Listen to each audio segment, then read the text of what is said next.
Welcome back to another new video in ST Bio. Life with Life Science.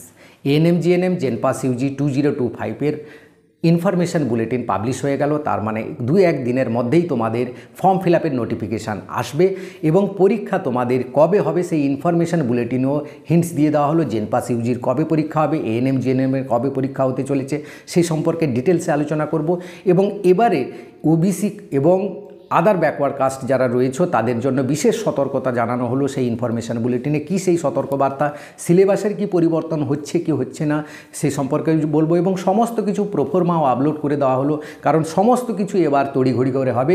এর আগের ভিডিওতে আমি বলেছিলাম যে কেন দেরি হচ্ছে তার কারণ বলেছিলাম ওবিসি জটের জন্য।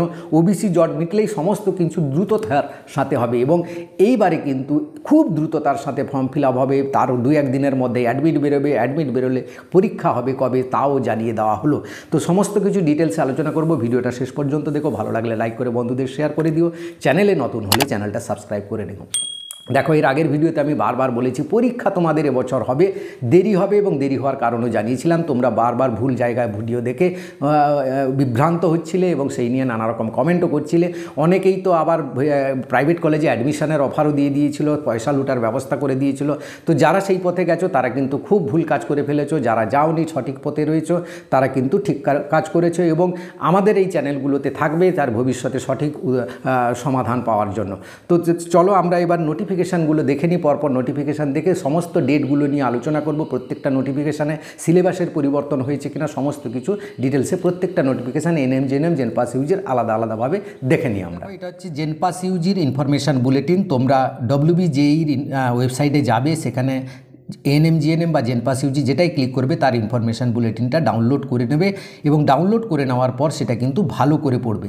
এখানে দেখো 28শে আগস্টের নোটিফিকেশান, সেই নোটিফিকেশানে কী কী ইম্পর্ট্যান্ট জিনিসগুলো এখন তোমাকে জানতে হবে সেইগুলোই শুধু বলবো, বাকিগুলো পরে আলোচনা করব। তো এখানে সরাসরি পেজ নাম্বার 6তে চলে আসবে। পেজ নাম্বার 6তে দেখো লেখা আছে কমন এন্ট্রান্স টেস্ট অর্থাৎ এক্সামিনেশন হবে 0 সেপ্টেম্বর 2025 এবং সানডে অর্থাৎ সেপ্টেম্বর মাসের যে কোনো রবিবার পরীক্ষা হবে। এবার নোটিফিকেশান কবে বেরোবে, দেখো নোটিফিকেশান এই 2-3 দিনের মধ্যেই কিন্তু বেরিয়ে যাবে। নোটিফিকেশান বেরোলে 10 দিন 12 দিন মতো তোমাদের ফর্ম ফিল আপ চলবে, তারপর অ্যাডমিট কার্ড ডাউনলোড করবে, তারপর পরীক্ষা হবে। অর্থাৎ 14 সেপ্টেম্বর, 21 সেপ্টেম্বর, 28 সেপ্টেম্বর এই 3টে সোমবারের মধ্যে তোমার পরীক্ষা হবে। খুব সম্ভাবনা হচ্ছে 21 সেপ্টেম্বর পরীক্ষা হওয়ার সম্ভাবনা, কারণ 28 সেপ্টেম্বর পুজো আরম্ভ হচ্ছে, মহাষষ্ঠী শুরু হচ্ছে 28 সেপ্টেম্বর থেকে। তাই 21 সেপ্টেম্বর তোমরা ধরে নিতেই পারো পরীক্ষা হবে। তাই এই কদিন আছে তোমাদের হাতে পড়াশোনা করার জন্য, এটা মনে রাখবে। পেপার 1 পেপার 2 যেরকম হয় সেরকম হবে। পেপার 1 দেবে যারা BSc নার্সিং এবং প্যারামেডিক্যালের কোর্সগুলো করার জন্য, আর যারা BHA করবে তারা কিন্তু পেপার 2 পরীক্ষা দেবে। এবার আসি, দেখো সিলেবাসে যদি চলে আসি আমরা দেখব সিলেবাস কিন্তু আগের মতো যেরকম ছিল সেরকমই আছে, কোনো পরিবর্তন হয়। 115 মার্কসের পরীক্ষা হবে, সিলেবাসের কোনো পরিবর্তন হয়নি, এটাও তোমরা দেখে নাও।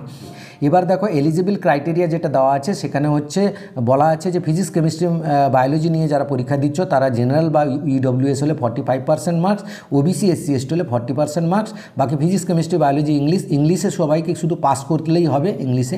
যারা BVSO পরীক্ষা দেবে তাদের জন্য কিন্তু 50% মার্কস জেনারেল, আর OBC STদের জন্য 45% মার্কস। এখানে কোনো নেই, যারা BHA পরীক্ষা দেবে শুধু পাস করলেই হবে। তো এবার আমরা আসি সেই 12 নম্বর পেজটাতে, যেটাতে OBC নিয়ে সতর্কবার্তা দেওয়া হয়েছে। দেখো এখানে OBC সংক্রান্ত বলা হচ্ছে 3 জুন 2025 যে ক্যাটাগরি রিজার্ভেশন সিটস নিয়ে যেটা ডিক্লেয়ার করা হয়েছে ওয়েস্ট বেঙ্গল গভর্নমেন্টের পক্ষ থেকে, অর্থাৎ 140টা জাতিকে যে ঢোকানো হয়েছে OBC A এবং Bতে, তারা কিন্তু OBC A এবং B সেই ক্যাটাগরি ধরে করবে। তো এখানে প্রশ্ন হচ্ছে অনেকেই তো এই নতুন ক্যাটাগরিতে যারা জয়েন করেছো তারা তো OBC সার্টিফিকেট নেই, তো তারা OBC সার্টিফিকেট যত তাড়াতাড়ি পারো, সে ANM দাও, GNM দাও বা জেনপাস দাও, যত তাড়াতাড়ি পারো OBC সার্টিফিকেটটা সংগ্রহ করো, বা তোমার ক্যাটাগরি ওয়াইজ যে OBCটা হচ্ছে তোমার A না B সেটাই কিন্তু ফর্ম ফিল আপের সময় করবে। এবং এখানে আরেকটি কথা বলা আছে, 14 নাম্বার পেজে চলে আসো।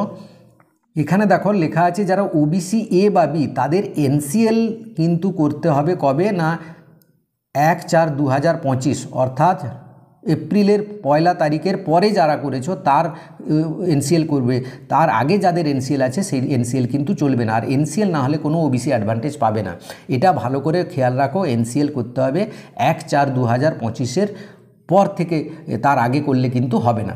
তো যারা ওবিসি রয়েছে তাদের জন্য এই বিশেষ কিন্তু এবছর কিন্তু খুব সমস্যায় পড়বে, যেটা জয়েন্ট এন্ট্রান্সের ক্ষেত্রে পড়ছে, নিটের ক্ষেত্রেও সেই সমস্যা হচ্ছে, বা এসএসসি পরীক্ষার ক্ষেত্রেও সেই সমস্যা হচ্ছে। সেই সমস্যাটা কিন্তু তোমরা সমাধান করবে।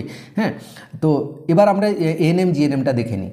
তো দেখো, এএনএম জিএনএমের যে ইনফরমেশান বুলেটিন আছে সেই কিন্তু একই দিনে বেরিয়েছে, এবং তোমাদের এই দুটো পরীক্ষা এএনএম জিএনএম এবং যে পরীক্ষা হবে সেটাও কিন্তু শীঘ্রই জানানো হবে বলেছে। কিন্তু আমার যেটা মনে হচ্ছে এএনএম জিএনএমের পরীক্ষা জেনপাসের, এবছর জেনপাসের পরীক্ষা কিন্তু আগে, এএনএম জিএনএমের পরীক্ষা কিন্তু পরে হবে।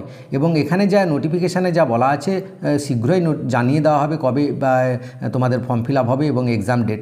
এবার তারিখ যদি 21 তারিখ এএনএম জেনপাসের পরীক্ষা আগে হয়, তাহলে এর যেহেতু বলা নেই কবে পরীক্ষা হবে, হিন্টসও সেপ্টেম্বরে হবে কিনা হিন্টস দেওয়া নেই, অর্থাৎ এটা অক্টোবরে চলে যাচ্ছে। কারণ তারপর পুজো, অর্থাৎ লক্ষ্মী পুজোর পর যে সানডেটা পড়ছে সেটা হচ্ছে 12ই অক্টোবর তোমাদের পরীক্ষা হওয়ার সম্ভাবনা, এবং 19শে অক্টোবর কিন্তু পরীক্ষা হওয়ার সম্ভাবনা রয়েছে। এই দুটো সোমবারের মধ্যে, রবিবারের মধ্যে 12 এবং 19শে অক্টোবর, এই দুটো রবিবারের মধ্যে তোমাদের এএনএম জিএনএমের পরীক্ষা হবে। তাই তোমাদের প্রস্তুতি কিন্তু তুঙ্গে থাকতে হবে। পুজোর পরেই কিন্তু তোমাদের পরীক্ষা শুরু হবে এবং পুজোর ছুটির মধ্যে কিন্তু পরীক্ষা হবে। তো সিলেবাসও কিন্তু কিছু পরিবর্তন হয়নি, একই সিলেবাস থাকছে। তো বাকি জিনিসগুলো আমরা পরে আলোচনা করব ডিটেলসে। তো এই ছিল আজকের ভিডিওটাকে সবাইকে শেয়ার করে দাও। Thank you for watching.